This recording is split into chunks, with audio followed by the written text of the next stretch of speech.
Hello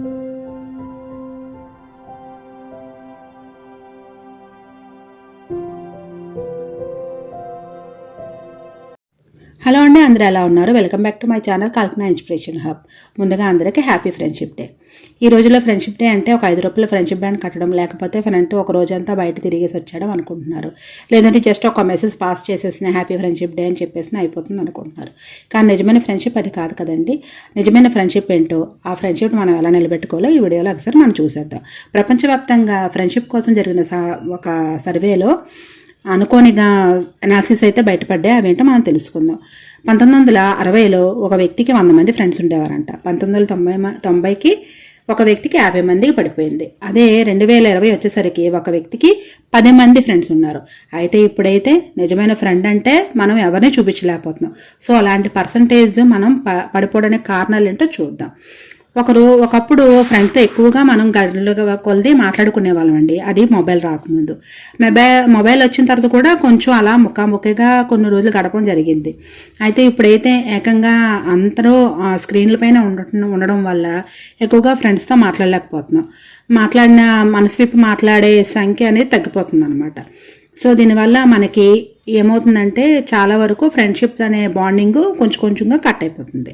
కానీ friendship bonding వల్ల మనకి 3 ప్రయోజనాలు ఉన్నాయని ఈ సర్వేలో తెలిసింది. అదేంటంటే ఆరోగ్యానికి మేలు జరుగుతుందంట, గుండెకి భరోసా వస్తుందంట, అలాగే ముఖ్యంగా చురుకైన జీవితం అనేది మనకి ఇలా వస్తుందంట ఫ్రెండ్షిప్ ఉండడం వల్ల. సో మనము ఆరోగ్యానికి మేలు ఎలాగో చూద్దాం. స్నేహితులు ఒంటరిగా ఉండడం వల్ల, అంటే ఒక వ్యక్తి స్నేహాలు లేకుండా ఒంటరిగా ఉండడం వల్ల వాడికి 20 సిగరెట్లు తాగితే ఎంత డేంజర్ అవుతుందో అంత డేంజర్కి వెళ్ళిపోయి మానసిక ఒత్తిడి, డిప్రెషన్కి వెళ్ళిపోతాడంట. సో అందుకనే ఎప్పుడైనా సరే నిజమైన ఫ్రెండ్ ఒకరు మనకి ఉండాలండి. అలాగే గుండెకు భరోసా. ఎప్పుడైతే మనకు నిజమైన ఫ్రెండ్ ఉంటారో వాళ్ళతో మనం సన్నిహితంగా ఉండడం వల్ల ఏంటవుతుందంటే మనం మనసులో ఉన్న బాధలన్నీ వాళ్ళకి చెప్పుకోవడం వల్ల, ఎక్కువసేపు వాళ్ళతో గడపడం వల్ల మనకు రక్తపోటు తగ్గి గుండె జబ్బులు కూడా రావడం తగ్గుతుందంట.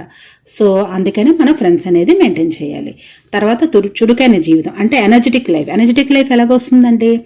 వాళ్ళతో మనం బయటకు వెళ్తాము, వాళ్ళతో మనం మింగిల్ అవుతాము, ఆ ఫ్రెండ్స్తో ఆడుకోవడం కానీ, లేకపోతే ఎక్కడికైనా ఎక్స్కర్షన్కో, లేకపోతే లేదంటే ఎక్కడికైనా టూర్స్కి వెళ్ళడము, లేదంటే ఏదైనా బిజినెస్ కానీ, లేదంటే కోర్స్ కానీ వాళ్ళతో కలిపి టైం ఎక్కువ స్పెండ్ చేయడం వల్ల మనలో తెలియని ఒక ఎనర్జెటిక్ లైఫ్ అనేది వస్తుంది. అలాగే దానివల్ల రోగనిరోధక శక్తి పెరిగి మనకు రోగాలు కూడా తగ్గుతాయి అంటండి. సో ఫ్రెండ్స్ వాళ్ళు చూసారా ఎంత మంచి లాభాలు ఉన్నాయో. సైకలాజిస్ట్ లెక్క ప్రకారం ఏంటంటున్నారో తెలుసా అండి? ఒక మనిషి 40 గంటలు ఒక వ్యక్తితో పరిచయం ఏర్పడితే అది నార్మల్ పరిచయం అవుతుందంట. అదే వ్యక్తి 40+90 అంటే 130 గంటలు వెచ్చిస్తే అప్పుడేమవుతుందంట, వాడు మనకి ఒక మాదిరి ఫ్రెండ్ అవుతాడంట.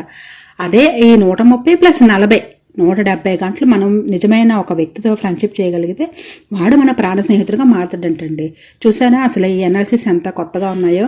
సో ఫైనల్గా నేను చెప్పేది ఏంటంటే 170 గంటలు ఒక వ్యక్తితో మనము ఫ్రెండ్షిప్ చేయగలిగితే, అది అమ్మాయి అయి ఉండొచ్చు, అబ్బాయి అయినా అయి ఉండొచ్చు.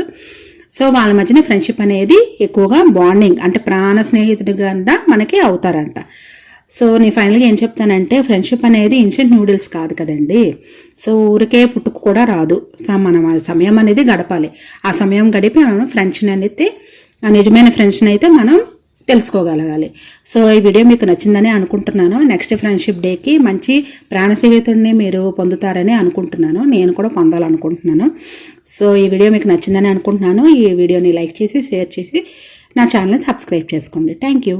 ఇలాంటి మంచి వీడియోల కోసం కల్పన ఇన్స్పిరేషన్ హబ్ ఛానల్ని సబ్స్క్రైబ్ చేయండి. మీ ప్రేమ, ప్రోత్సాహానికి హృదయపూర్వక ధన్యవాదాలు.